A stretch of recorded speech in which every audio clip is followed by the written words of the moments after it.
For Chapter 7, the first question we'll answer is how and why do the authors differentiate between leadership and management? The book says that effective leader can inspire organization to produce better quality product, ensure that people can provide good customer service, and make sure that organizations can make a profit. An effective leader can have an opposite effect. If it can make profits go down and impact services. Managers, on the other hand, use communication to help an organization achieve its goals.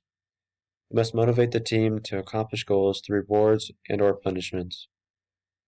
Leaders envision and explain the goals.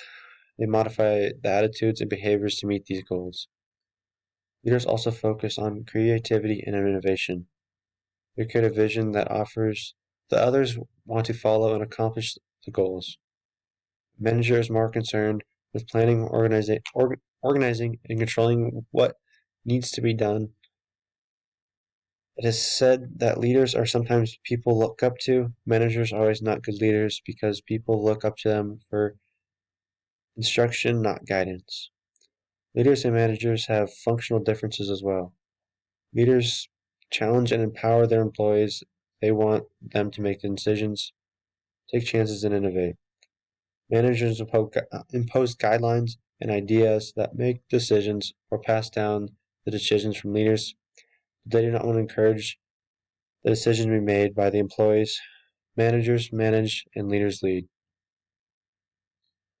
The second question I'll answer is from this chapter is considering your career track and personal history, what are the most important leadership and fellowship approaches you should use/consider/develop as you prepare for your future?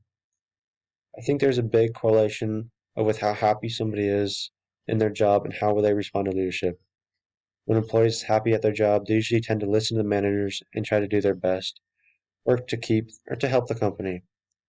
If the employee isn't happy, they shy off the leadership from their managers and do not try as hard. In section 7.2, it says that doers are motivated but always think the grass is greener elsewhere, and a disciple is a hard worker.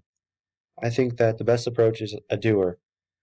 I think this is the best approach over a disciple is that when you are thinking there's always grass greener on the other side, is that you always do your best work, possibly so you can get promoted.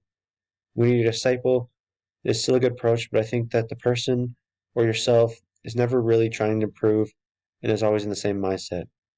As a disciple, you can get into the mindset at the lowest possible effort and think that is acceptable. I think a doer is better because if you're willing to look for opportunities, you can get paid more and find a better job. I believe if I was in a manager's position, I'd probably want disciples as they're still going to work hard and probably not leaving you as often as uh, the doers would be. For chapter 8, the first question I'll answer is define and differentiate between identity, image, and culture. What are they and how do they work? The book says that identity is defined as the internal perspective of members who identify with an organization and base their interpretations on the organization on the internal information rather than what the outsiders say.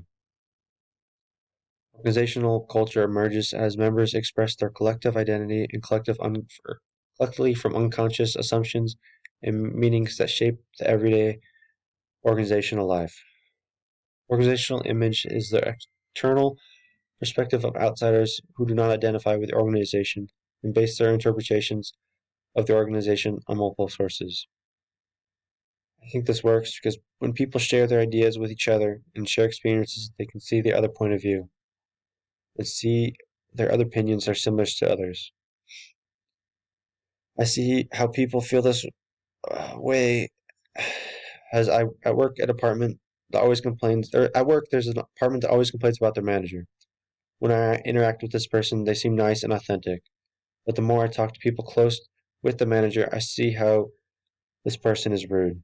I think that even though I have not I have not had bad experiences with this manager, the collective view is more important and more likely right than to have my opinion being that they're nice could just be in the wrong. From people looking in the outside view, I think that most people, when they see uh, most companies, they always kind of base it off the collective, and they never really look deep into what others or how like the employees are treated. They're always just kind of like, oh,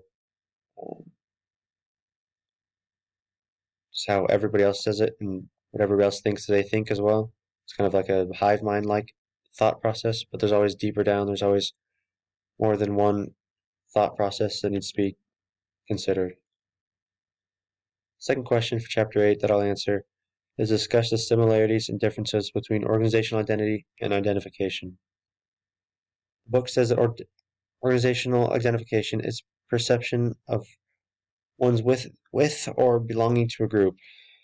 You identify with the group or the organization. Organizational identity is an internal perspective of members who identify with the organization based on how they feel and how they interpret the organization. These are different ways that organizations control their members. They can use concerted control, which is when managers include employees to discipline themselves and approve corporate attitudes and behaviors seem more natural and normal until these values become the goals. That motivates the members and form a sensible obligation. This happens a lot, or happens in a lot of jobs when there are goals to need to be completed. And if an employee does complete the goal, they feel good. They might even feel like they accomplished something. I think this is correct. I think the more people, uh, you're gonna feel different based off how or even if you did the same thing, if it was just yourself, or if you're in an organization. Everybody's saying you did a bad job, you might think you did a bad job as well. But if you were just do it on your own and hadn't had anybody else's opinion, you might think you did a good job on that specific topic and can't really get away with anything else.